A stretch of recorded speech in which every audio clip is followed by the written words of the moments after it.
Hey, welcome back. It's Nolan Matthias, and today I want to talk about conventional versus collateral mortgage charges. This is a topic that is often misunderstood, but it is really simple. So what I want to do today is give you a simple explanation of how collateral and conventional mortgage charges work. But before we get into it, do me that favor, hit that subscribe button, hit that notification bell, and please hit that like button so more people like you can see that video.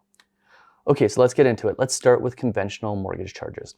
Conventional mortgage charge is really simple. It is a charge or a document that's registered against the title of your property, and it has all the terms and details of your mortgage registered right there on the title. So it will have things like your term, your amortization, your interest rate, and your original borrowing amount. And as you pay down more and more over time, the amount that you owe the bank and the amount that they can claim against the title of your property goes down accordingly based on the payments that you've made and the amount of principal that you've paid down. Now, the pros to having a conventional mortgage charge is you only ever owe the bank what you owe them for the mortgage. They can't register things like your car loan or your credit card or a line of credit against your property. The only obligation you have to them is for the mortgage.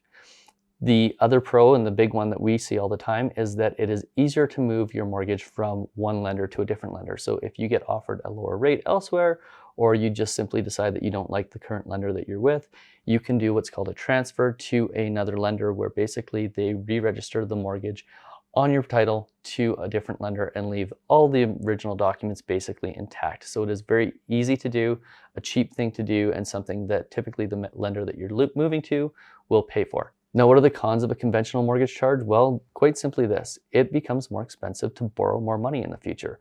Because if you decide that you want to get a home equity line of credit or a second mortgage, or you want to do a refinance, then you're going to incur legal fees in order to register the new mortgage against the property. And typically those legal fees are going to be $1,000 to $1,500, so not necessarily a big deal, especially if you're refinancing for a significantly greater amount of money. But if in the future it looks like you are going to want to borrow more money against your property, then a collateral charge may be the right thing for you. Now let's talk about collateral charges, because what a collateral charge is it is a charge against your property up to a certain amount of money. And it can be for the amount that you originally borrowed, it can be for the entire value of the property, and in some cases it can be for even more, so up to 125% of the value of your property. And the collateral charge doesn't have the details of your loan registered against the title. It is purely and simply a charge for a certain amount. Now, that doesn't necessarily mean that you owe that amount, but that is the amount that the lender can lend you without having to re-register any documents.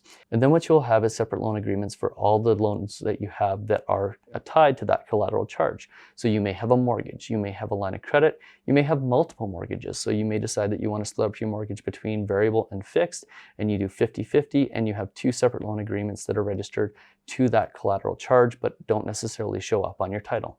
And what the collateral charge allows you to do is to borrow money, re-borrow money, and basically have more access to the equity in your property without having to go back to the lawyer every single time that you want to make a change to your lending products. Now, some lenders use collateral mortgages as a retention tool. So in other words, what they do is they register all of their mortgages as collateral charges, because they know that if you want to move to a different lender, that you're going to have to pay more for legal fees in order to move a collateral charge.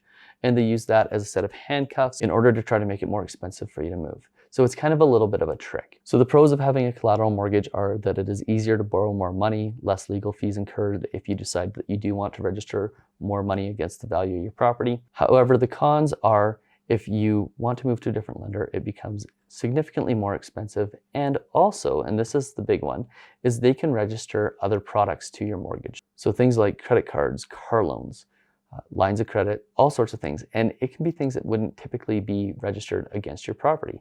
And what that can potentially do is, if you do something like miss your payments on a credit card, it could potentially put your house into foreclosure. Now, we've never seen this happen. We're unaware of any sort of circumstance where a lender has put a client into foreclosure because they missed credit card payments or car loan payments, but it is potentially something that could happen under the guise of a collateral mortgage. So something to be aware of and something to watch out for. Now, the moral of the story is this, and it's really quite simple. If you're the type of borrower who is going to get a mortgage, pay it down, and never needs to access equity again in the future, or at least doesn't plan on it, then getting a mortgage that is a conventional mortgage charge makes sense, because it gives you the freedom to move around easier, more frequently, and ultimately take advantage of better rates at different lenders over the course of your mortgage. It also makes sure that the bank has only access to what you owe them and doesn't have the ability to register credit cards, lines of credit, and other things against your property. Now, the benefits to a collateral mortgage are if you're the type of person who, much like a self-employed person or somebody who is an investor, is going to want to access the equity in their property, then a collateral charge may be right for you. If you want to split up between fixed and variable rates or have multiple products, then a collateral mortgage charge is right for you.